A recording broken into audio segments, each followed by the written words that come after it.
ഹരേ കൃഷ്ണ. എല്ലാവർക്കും മാധവത്തിലേക്ക് സ്വാഗതം.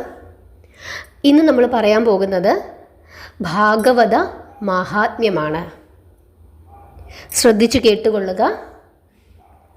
ഭഗവാന്റെ സ്വർഗാരോഹണത്തിനു ശേഷം 230 വർഷങ്ങൾ കഴിഞ്ഞു. കലികാല മാലിന്യം തീർക്കുവാൻ വേണ്ടി സനകാദികൾ ഒരു യാഗം ആരംഭിക്കുന്നു. ആ യജ്ഞത്തിൽ സൂതൻ ആഗതനായി മഹാഭാഗവത മഹാത്മ്യം അവർക്ക് ഉപദേശിച്ചു കൊടുത്തു. സൂതൻ പറഞ്ഞു, താപസോത്തമന്മാരെ, ഭക്തിയാൽ മാത്രം പരമോത്കൃഷ്ടയായ മുക്തിയെ പ്രാപിക്കാൻ സാധിക്കുമെന്ന് ഭഗവാൻ ഉപദേശിക്കുകയും സ്വന്തം പ്രവർത്തികളിൽ കൂടി ആ കരുണാനിധി അത് കാണിച്ചു കൊടുക്കുകയും ചെയ്തിട്ടുള്ള കഥകളെയും അദ്ദേഹത്തിൻ്റെ പുണ്യാവതാരം മുതൽ സ്വർഗാരോഹണം വരെയുള്ള ലീലാവിലാസങ്ങളെയും വർണ്ണിക്കുന്ന മഹാഭാഗവതം പോലെ ശ്രേഷ്ഠമായ ഒരു ഗ്രന്ഥം മറ്റൊന്നില്ല. അതുകൊണ്ട് തന്നെയാണ് അഷ്ടദശ പുരാണങ്ങളിൽ പ്രഥമ സ്ഥാനം ഭാഗവതത്തിന് സിദ്ധിച്ചിട്ടുള്ളത്. ഭാഗവതം പാരായണം ചെയ്യുന്ന സ്ഥലത്ത് തൻ്റെ ദിവ്യ സാന്നിധ്യം ഉണ്ടായിരിക്കുമെന്ന് ആ കൈവല്യമൂർത്തി ഒരിക്കൽ പറഞ്ഞിട്ടുണ്ട്. ഭാഗവതം ഏത് രൂപത്തിലായാലും ശ്രോതാക്കൾക്ക് മനസ്സിലാകുന്ന വിധം പാരായണം ചെയ്യുന്നവനും അത് ഭക്തിപൂർവം ശ്രവിക്കുന്നവനും നിത്യവും ഒരു അനുഷ്ഠാനമായി അത് പാരായണം ചെയ്യുന്നവനും സർവപാപ വിമോചിതനായി മോക്ഷത്തെ പ്രാപിക്കുന്നു. ഭാഗവത പാരായണം 7 ദിവസം നീണ്ടു നിൽക്കുന്ന ഒരു യജ്ഞമായി നടത്തി ആ പുണ്യകഥാമൃതം ശ്രവണം കൊണ്ട് ആസ്വദിക്കുന്നവന് സായൂജ്യപദം ലഭിക്കുമെന്ന് ബ്രഹ്മപുത്രനായ സനൽകുമാര മഹർഷി നാരദമുനിക്ക് ഉപദേശിച്ചു. ഭഗവത് പാദങ്ങളെ ഭജിച്ചാലും സ്മരിച്ചാലും തീർത്ഥത്തിൽ അഗ്നി എന്നതുപോലെ സർവപാപങ്ങളും കെട്ടടങ്ങിപ്പോകുമെന്നും ആ ദിവ്യാത്മാവ് അരുളി ചെയ്തു. വ്യാസപുത്രനായ ശ്രീ ശുക ബ്രഹ്മർഷി ആ പുണ്യപുരാണം, അതായത് ഭാഗവതം 7 ദിവസത്തെ ഒരു യജ്ഞമായി ഭക്തന്മാരായ അനവധി മഹർഷി പുങ്കവന്മാരുടെയും മഹാബ്രാഹ്മണരുടെയും അസംഖ്യം പൗരവൃന്ദങ്ങളുടെയും സാന്നിധ്യത്തിൽ ശ്രീ പരീക്ഷിത്ത് മഹാരാജാവിന് ആദ്യമായി ഉപദേശിച്ചു. കന്നിമാസത്തിലെ വെളുത്ത പക്ഷ മഹാനവമി ദിവസമാണ് വ്യാസനന്ദനൻ ഭാഗവതം ഉപദേശിക്കാൻ ആരംഭിച്ചത്. 7-ാം ദിവസം അത് പറഞ്ഞവസാനിപ്പിച്ചു. അന്ന് രേവതി നക്ഷത്രവും വെളുത്തവാവുമായിരുന്നു. യജ്ഞാനന്തരം ശുകനും മാമുനിമാരും യാത്ര പറഞ്ഞു പിരിഞ്ഞതിനു ശേഷം തക്ഷകദംശമേറ്റ് ആ ക്ഷോണീപതി മോക്ഷവും പ്രാപിച്ചു. ഭഗവാന്റെ സ്വർഗാരോഹണത്തിനു ശേഷം 30 സംവത്സരങ്ങൾ കഴിഞ്ഞപ്പോഴാണ് ആ മഹായജ്ഞം നടന്നത്. മഹാഭാഗവതത്തിൻ്റെ ഉദയത്തിന് സർവസാക്ഷിത്വം വഹിച്ച വിഷ്ണുഭക്തനായ പരീക്ഷിത്ത് ആ യജ്ഞത്തിൻ്റെ അവസാനം ദിവംഗതനുമായി. പിന്നീട് ഏതാണ്ട് 2 ശതാബ്ദങ്ങൾ, അതായത് 200 വർഷങ്ങൾ കഴിഞ്ഞ് ഗോകർണൻ എന്ന ഭക്തൻ സൂര്യഭഗവാന്റെ ഉപദേശപ്രകാരം 7 ദിവസത്തെ ഭാഗവത പാരായണം നടത്തി സഹോദരനായ ദുന്ദുകാരിയുടെയും മാതാവായ ദുന്ദുലിയുടെയും പ്രേതാവസ്ഥ മാറ്റി അവരെ മോക്ഷത്തിന് അർഹരാക്കി തീർത്തു. അത് 2ാമത്തെ സപ്താഹ യജ്ഞമായിരുന്നു. കർക്കടക മാസത്തിലെ വെളുത്ത പക്ഷ നവമി മുതൽ 7 ദിവസമായിരുന്നു ആ ഭാഗവത പാരായണത്തിൻ്റെ കാലം. അതിനുശേഷം 30 വർഷങ്ങൾ കഴിഞ്ഞ് ഹരിദ്വാറിനടുത്തുള്ള ഗംഗാതീരത്തു വെച്ച് കലികാല ദോഷശാന്തിക്ക് വേണ്ടി സനൽകുമാര മഹർഷിയും നാരദ മുനിയും കൂടി 7 ദിവസത്തെ ഭാഗവത പാരായണ യജ്ഞം നടത്തി. കർക്കിടക മാസത്തിലെ വെളുത്ത പക്ഷ നവമി ദിവസമായിരുന്നു ആ യജ്ഞം ആരംഭിച്ചത്. ദേവകളും മഹർഷികളും ഭാഗവതോത്തമന്മാരായ അനവധി മഹത്തുക്കളും ആ യജ്ഞത്തിൽ പങ്കുകൊള്ളാനായി അവിടെ എത്തിച്ചേർന്നു. ആകസ്മികമായി ശ്രീശുക ബ്രഹ്മർഷിയും അപ്പോൾ അവിടെ എത്തിച്ചേർന്നു. യജ്ഞത്തിൻ്റെ അവസാന ദിവസം ഭഗവാൻ ശ്രീകൃഷ്ണ പരമാത്മാവ് യജ്ഞവേദിയിൽ പ്രത്യക്ഷപ്പെട്ട് ഭക്തിപൂർവം തൻ്റെ പുണ്യകഥ ശ്രവിക്കുന്നവർക്ക് സർവവിധ ഐശ്വര്യങ്ങളും സായുജ്യവും സിദ്ധിക്കുമെന്ന് അരുളി ചെയ്തു. എല്ലാവരെയും അനുഗ്രഹിച്ച് ഭഗവാൻ അന്തർധാനം ചെയ്തു. അനന്തരം സനൽകുമാര മഹർഷി ഇങ്ങനെ പറഞ്ഞു: മഹാത്മാക്കളെ, സപ്താഹയജ്ഞം നടത്തുന്ന സ്ഥലത്ത് ഭഗവാന്റെ സാന്നിധ്യം നിശ്ചയമായും ഉണ്ടായിരിക്കും. ഇപ്പോൾ അത് അനുഭവമായിരിക്കെ ഭാഗവത പാരായണം പോലെ ഭഗവാനെ പ്രീതിപ്പെടുത്തുവാൻ എളുപ്പമായ ഭക്തിമാർഗം മറ്റൊന്നില്ല. കൃതയുഗത്തിൽ തപസ്സുകൊണ്ടും ത്രേതായുഗത്തിൽ യാഗങ്ങൾ കൊണ്ടും ദ്വാപരയുഗത്തിൽ അർച്ചനകൾ കൊണ്ടും കലിയുഗത്തിൽ കീർത്തനം കൊണ്ടും ഭഗവാനെ പ്രീതിപ്പെടുത്താം. ഭാഗവത പാരായണം ഒരു കീർത്തനം തന്നെയാണ്. ചിങ്ങം, കന്നി, തുലാം, വൃശ്ചികം, ധനു, കർക്കിടകം എന്നീ മാസങ്ങളിലാണ് സപ്താഹയജ്ഞം നടത്തേണ്ടത്. അവയിൽ ഏറ്റവും പ്രധാനപ്പെട്ട മാസങ്ങൾ ആഷാഢവും പ്രോഷ്ഠപദയുമാണ്. അതായത് കർക്കിടക മാസവും കന്നിമാസവും. ഭാഗവതം വായിക്കുന്നതും അത് കേൾക്കുന്നതും ഒരുപോലെ പുണ്യപ്രദമാണ്.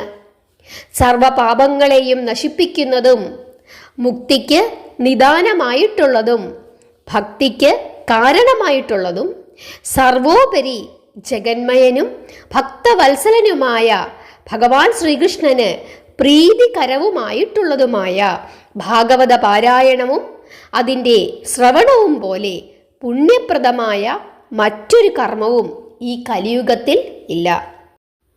ജീവൻ മുക്തിക്ക് വേണ്ടി പല മാർഗങ്ങളും മഹർഷിമാർ ഉപദേശിച്ചു എങ്കിലും ഭക്തിയോളം എളുപ്പമായ മാർഗം മറ്റൊന്നില്ല എന്ന് സ്വർഗാരോഹണത്തിനു മുമ്പ് ഉദ്ധവർക്ക് നൽകിയ ഉപദേശത്തിൽ ഭഗവാൻ തന്നെ സ്പഷ്ടമായി വെളിപ്പെടുത്തിയിരിക്കുന്നു. ഈ കലിയുഗത്തിൽ സംസാര സാഗരത്തിൽ കിടന്ന് ഉഴലുന്ന പ്രാപഞ്ചികനായ മനുഷ്യന് ഭക്തി ഒന്നുകൊണ്ട് മാത്രം മുക്തിപദം പ്രാപിക്കുവാൻ സാധിക്കുമെന്ന് അസന്നിഗ്ധമായി സ്ഥാപിക്കുകയായിരുന്നു ഉദ്ധവ ഉപദേശത്തിൽ കൂടി പരമ്പൊരുളായ ഭഗവാൻ ശ്രീകൃഷ്ണൻ. ഒരുവൻ എത്രയെത്ര ഘോരപാതകങ്ങൾ ചെയ്തിട്ടുള്ളവനായാലും കൃഷ്ണഭക്തി അവനിൽ ഉണ്ടായാൽ ആ പാപസഞ്ചയങ്ങൾ ക്ഷണനേരം കൊണ്ട് നശിച്ച് അവന് വൈകുണ്ഠപ്രാപ്തി സിദ്ധിക്കും. ഭൂതപ്രേത പിശാചാദികളൊന്നും അവനെ തീണ്ടുക പോലും ചെയ്യില്ല.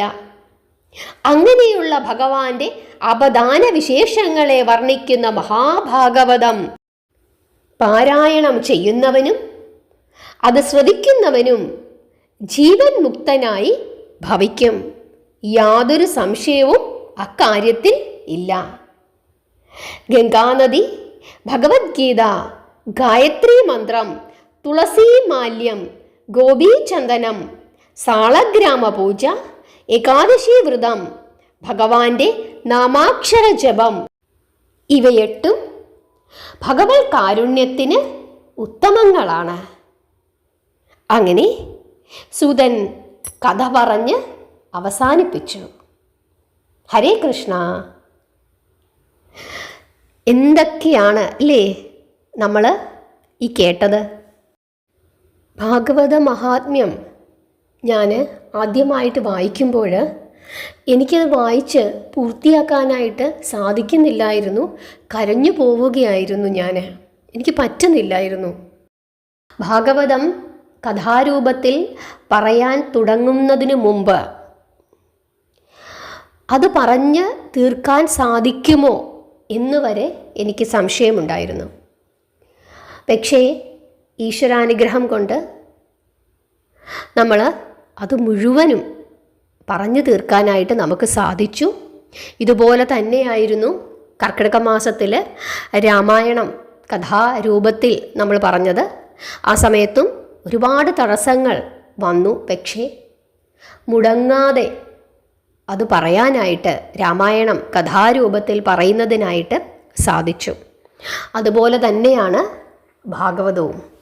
മുടങ്ങാതെ കേട്ടുകൊണ്ടിരുന്നവരും അതുപോലെ പറഞ്ഞുകൊണ്ടിരുന്ന എനിക്കും എത്ര സന്തോഷമാണ് ഈ ഭാഗം പറഞ്ഞ് അവസാനിപ്പിച്ചപ്പോഴും കേട്ടുകൊണ്ടിരിക്കുന്ന നിങ്ങൾക്കുമെന്ന് എനിക്കറിയാം. കാരണം ഈശ്വരാനുഗ്രഹം ഉള്ളതുകൊണ്ട് മാത്രമാണ്, ഭഗവാന്റെ അപാരമായ സ്നേഹം ഉള്ളതുകൊണ്ട് മാത്രമാണ് പറഞ്ഞ് അവസാനിപ്പിക്കാൻ സാധിച്ചതും പറയാൻ സാധിച്ചതും കേൾക്കാൻ സാധിച്ചതും. ഭാഗവത മഹാത്മ്യം പഠിക്കുമ്പോഴാണ് ഇത്ര ഐശ്വര്യദായകമായിരുന്നോ, അത്രത്തോളം വലിയ ഒരു കാര്യമായിരുന്നോ ഞാൻ ചെയ്തത്, നിങ്ങൾ കേട്ടത് എന്ന് നമുക്കെല്ലാവർക്കും തോന്നിപ്പോവുകയാണ്. കാരണം നമ്മളിങ്ങനെ കഥകൾ കേൾക്കുന്നു, ഞാനിങ്ങനെ കഥകൾ പറയുന്നു. പക്ഷേ ആ കേട്ടുകൊണ്ടിരുന്നതും പറഞ്ഞുകൊണ്ടിരുന്നതിൻ്റെയും, നിങ്ങളത് കേട്ടുകൊണ്ടിരുന്നതിൻ്റെ ഫലവും പറഞ്ഞുകൊണ്ടിരുന്നതിൻ്റെ ഫലവും എത്ര വലുതായിരുന്നു എന്ന് നമ്മൾ പറഞ്ഞ് അവസാനിപ്പിച്ച് കഴിഞ്ഞപ്പോഴാണ് ശരിക്കും നമുക്ക് ബോധ്യപ്പെടുന്നത്. കേട്ടുകൊണ്ടിരുന്ന ഒരുപാട് ആളുകളുണ്ട്, സ്ഥിരമായി കേട്ടുകൊണ്ടിരുന്നവർ. ഞാൻ 8 മണിയാകാൻ കാത്തിരിക്കുന്നു എന്ന് പറഞ്ഞ ആളുകളുണ്ട് ആ കഥ കേൾക്കാനായിട്ട്. ഒരു ദിവസം പോലും മുടങ്ങാതെ കേട്ടുകൊണ്ടിരുന്നു. ഉറപ്പ് ഞാൻ പറയുന്നു, ഒരുപാട് ജന്മങ്ങൾ നിങ്ങളെല്ലാവരും ചെയ്ത പുണ്യം, ഒരുപാട് ജന്മങ്ങൾ, അതുകൊണ്ട് മാത്രമാണ് അത് തുടർച്ചയായി നിങ്ങൾക്ക് കേൾക്കാൻ സാധിച്ചത്, എനിക്കത് പറയാൻ സാധിച്ചത്. എങ്ങനെ ഇത് പറഞ്ഞ് അവസാനിപ്പിച്ചു എന്ന് എനിക്കറിയില്ല. കാരണം ഒത്തിരി ബുദ്ധിമുട്ടുകൾ ഇതിൻ്റെ ഇടയ്ക്ക് എനിക്കുണ്ടായി. പക്ഷേ മുടങ്ങാതെ അത് പറയാനായിട്ട് ഈശ്വരൻ ആ തടസ്സങ്ങളെല്ലാം മാറ്റി എനിക്ക് തന്നു. ഇതുപോലെ തന്നെയായിരുന്നു ഞാൻ മുമ്പേ പറഞ്ഞതുപോലെ രാമായണക്കാലം. ഒരു ദിവസം എൻ്റെ അച്ഛന് സുഖമില്ലാതെ ഹോസ്പിറ്റലിലായി.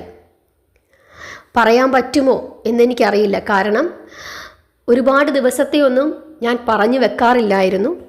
തലേ ദിവസം പറയും, പിറ്റേ ദിവസം അത് അപ്ലോഡ് ചെയ്യും, അങ്ങനെയായിരുന്നു. അച്ഛന് സുഖമില്ലാതായി, എനിക്ക് അപ്ലോഡ് ചെയ്യാൻ പറ്റുന്നില്ല. ഞാൻ വിചാരിച്ചു, എല്ലാവരോടും പറയുകയും ചെയ്തു, രാമായണം നമുക്ക് കർക്കിടകത്തിൽ കഥാരൂപത്തിൽ ആ ഒരു മാസം കൊണ്ട് നമുക്ക് പറഞ്ഞു തീർക്കാം എന്ന് പറഞ്ഞു. പക്ഷേ സാധിക്കുമോ എന്ന് അറിയാൻ വയ്യാത്തൊരവസ്ഥയായി. കാരണം അത്രത്തോളം വയ്യാത്തൊരവസ്ഥയിലായിപ്പോയി എൻ്റെ അച്ഛൻ. പക്ഷേ ഒറ്റ രാത്രി കൊണ്ട് ആംബുലൻസിൽ കയറിപ്പോയ അച്ഛൻ അന്ന് രാത്രി തന്നെ നടന്ന് എനിക്ക് വീട്ടിൽ കൊണ്ടുവരാനായിട്ട് പറ്റി. അപ്പോൾ അതൊക്കെ ഭഗവാന്റെ അനുഗ്രഹമാണ്. കാരണം നമ്മളെ ഓരോന്ന് ഈശ്വരൻ ഏൽപ്പിച്ചിട്ടുണ്ട്. നീ ഇത് പറയൂ, നീ ഇത് ചെയ്യൂ, നിങ്ങളിത് കേൾക്കൂ. ഇതൊക്കെ ഈശ്വരൻ നമ്മളെ ഏൽപ്പിച്ചിരിക്കുന്ന കാര്യങ്ങളാണ്. അത് ഭഗവാൻ മുടക്കം കൂടാതെ ചെയ്യും. നമ്മൾ ആഗ്രഹിച്ചാൽ മാത്രം മതി. നമ്മുടെ ആഗ്രഹം തീവ്രമാണെങ്കിൽ ആ ആഗ്രഹത്തിനെ ഭഗവാൻ സാധിച്ചു തരും എന്നുള്ളതാണ് ഇതിലൂടെയൊക്കെ നമുക്ക് മനസ്സിലാക്കാനായിട്ട് പറ്റുന്നത്. കഴിഞ്ഞ ദിവസം ഞാനൊരു വീഡിയോ ഇട്ടിരുന്നു. അതായത് ഈശ്വരനെ നമുക്ക് കാണാൻ സാധിക്കുമോ? സാധിക്കും. ആഗ്രഹിച്ചോളൂ, തീവ്രമായി ആഗ്രഹിച്ചോളൂ, ഭഗവാൻ നമ്മുടെ മുമ്പിൽ വന്നിരിക്കും. 100% ഉറപ്പാണ്. ആഗ്രഹം തീവ്രമാകണം. പരീക്ഷിക്കാൻ വേണ്ടിയിട്ടുള്ള ആഗ്രഹങ്ങളായിരിക്കരുത്. സ്നേഹിക്കുക. ഗോപികമാർ എങ്ങനെയാണോ ഭഗവാൻ ശ്രീകൃഷ്ണനെ സ്നേഹിച്ചത് അതേപോലെ സ്നേഹിക്കുക. തീർച്ചയായിട്ടും നിങ്ങളുടെയൊക്കെ സ്നേഹം ഭഗവാൻ ശ്രീകൃഷ്ണൻ കാണുക തന്നെ ചെയ്യും. നിങ്ങളുടെ കൂടെ എന്നും ഉണ്ടാകും. എന്തൊക്കെ പ്രശ്നങ്ങളുണ്ടായാലും ഭഗവാൻ കൈപിടിച്ച് ആ സങ്കടങ്ങൾക്കിടയിലൂടെ, എന്തൊക്കെ പ്രശ്നങ്ങൾ നിങ്ങൾക്കുണ്ടായാലും ആ പ്രശ്നങ്ങൾക്കിടയിലൂടെ കൈപിടിച്ച് നിങ്ങളെ മുമ്പോട്ട് നയിക്കാനായി ഭഗവാൻ ശ്രീകൃഷ്ണൻ നിങ്ങളുടെ കൂടെ ഉണ്ടാകും. ദ്രൗപദിയുടെയും അർജുനൻ്റെയും കുചേലൻ്റെയും ഒക്കെ കൂടെ ഭഗവാൻ ഉണ്ടായിരുന്നത് പോലെ നമ്മുടെ ഓരോരുത്തരുടെയും കൂടെ ഈശ്വരൻ ഉണ്ടാകുക തന്നെ ചെയ്യും. ഒരിക്കലും അദ്ദേഹം നമ്മളെ കൈവിടുകയില്ല. സ്നേഹിച്ചോളൂ. എത്ര സ്നേഹിക്കാൻ പറ്റുന്നുണ്ടോ അത്രത്തോളം സ്നേഹിച്ചോളൂ. അത് മാത്രം മതി ഭഗവാന്. എല്ലാവരും നാമം ജപിക്കുക, പ്രാർത്ഥിക്കുക. ഹരേ കൃഷ്ണ.